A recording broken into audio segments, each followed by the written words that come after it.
So afraid to mention Dixie, around me anyway. And it's understandable, you know, they're just afraid that they're going to end up hurting me, but, you know, sometimes it's actually kind of wonderful.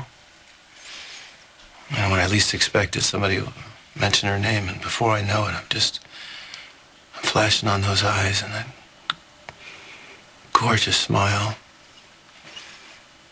Oh, she always used to furrow her brow and look so hopeful when she was wishing on her star. And then I realized, you know, she's still here. You know, she's sort of keeps her alive. And then again, you'd know something about that, wouldn't you? Yeah. Yeah, same thing with Laura. I know people don't ever want to remind me that I've lost a daughter, but you're right, it is okay. Because it makes me think of how hopeful she was and how wonderful life was, how wonderful our life was. And then I see how devastated Adam is over Stuart, and I just wish that I could say something to him that would make him remember all the good things without making him feel more guilty. You will. It's one of the things that's most amazing about you.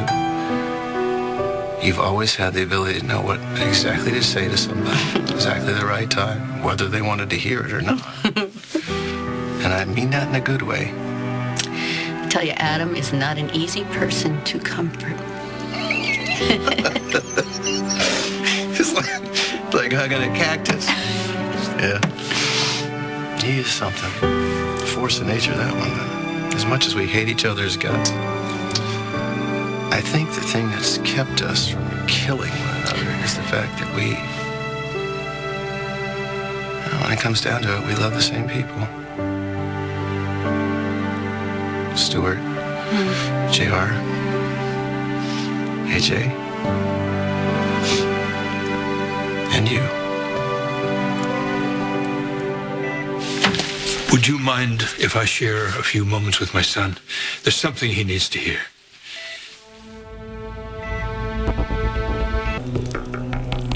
I've talked to him almost nonstop. Told him stories about AJ.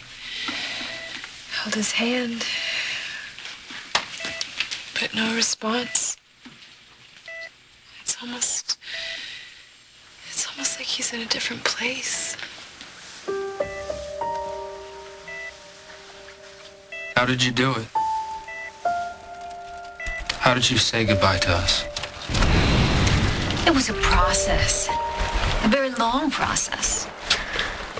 I even went back to Pine Valley a few times because I couldn't let go. Of Tad? Oh, and you. And Kathy. When I finally realized that I couldn't hold on anymore, when I did let go, I felt so much peace. Why are you still here? Not now, Annie, okay? It's all right. Oh, no, don't do that. Don't do that gracious, patient, understanding thing that you do. You know, you come waltzing back into town like you were still a part of this family. You are the outsider here, okay? Not me. But you glom onto Adam all the time. And I mean, it's bad enough that you want my husband. He doesn't want your husband. But you took my job. You act like Tempo should just be thrown in your lap because you have this fabulously evolved ex-wife relationship with my husband. Hey, maybe you could use some coffee, Annie. Make it a decaf. Everyone fawns all over you, but I am on to you. You are using a tragic, terrible situation to take advantage of Adam's vulnerability. Okay, and who is the expert on that? I'm sorry that you feel that way. If you are so sorry, then why don't you leave? You're the one who should leave, Annie, because nobody wants you here. Okay, and you should grow up and accept the fact that your father loves me. Well, you should get the hell out of our lives. You stop? No, Annie, you started it. I don't care who started it, Colby. JR could wake up. Do you really want to be fighting out here in the hall? I just want her gone, and so would JR. My whole life has been one fight after another fight after another fight. You know, everyone thinks that the rich kid has got it made. But I've had to come out swinging. For everything. For my sobriety, for my own place in my family, for my son. And just when I think I have everything figured out, I get sick. And I'm so tired of fighting, Mom. Yeah, peace. Peace sounds amazing. Well, it is. But it's not that easy. I hope you can hear me, son, because I got some news. Real good news. It's only a partial match, but I think this one's going to work out. You're going to be home before you know it, honey. All you have to do is just hold on. Hold on tight. My brother is dying, and Brooke is just trying to help, and you are making this all about yourself. Well, we don't need your drama and your stupid jealousy-scapes. If you really, really want to help my father, why don't you do us all a favor and go away for good? Is that really what you want? Yeah, yesterday it would have been great. Fine. Maybe you're right. Maybe I should go if I make everybody upset and I make everything worse, even though that is the last thing I want. Yeah, since when? I love Adam and I care about what happens to this family. But since everyone seems to hate me... Everyone is just a little stressed, Annie. No one hates you. Well, JR hates me. And he's all that matters right now. So fine. I will go. Yep, better yet, I'll go away for a few days. I'll go to a spa. I could use some well-deserved R&R. Nothing like a good hot stone massage. Found a donor.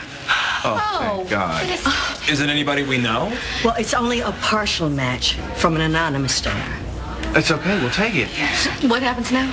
Well, we'll be taking JR into isolation. And as soon as we've extracted the donor's bone marrow, we'll start the transfusion. Now, because you all can't see JR until the procedure's over, why don't you just go on home, get some rest? No, I want to stay here. Listen, I know you do. But now it's time to leave JR in our hands and God's. I was so screwed up. Hey. Take gas, brother.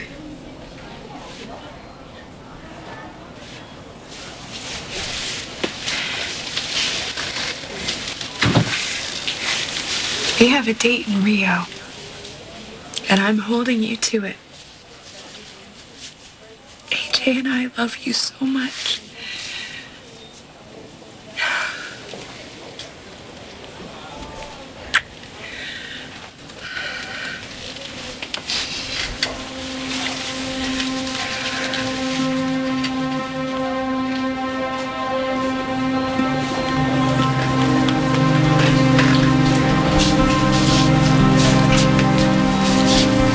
Nobody fights harder than a Chandler.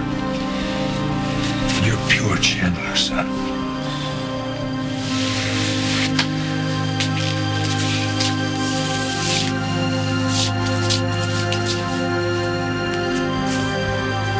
You come back to us. You hear me? I'm so tired. I'm so done.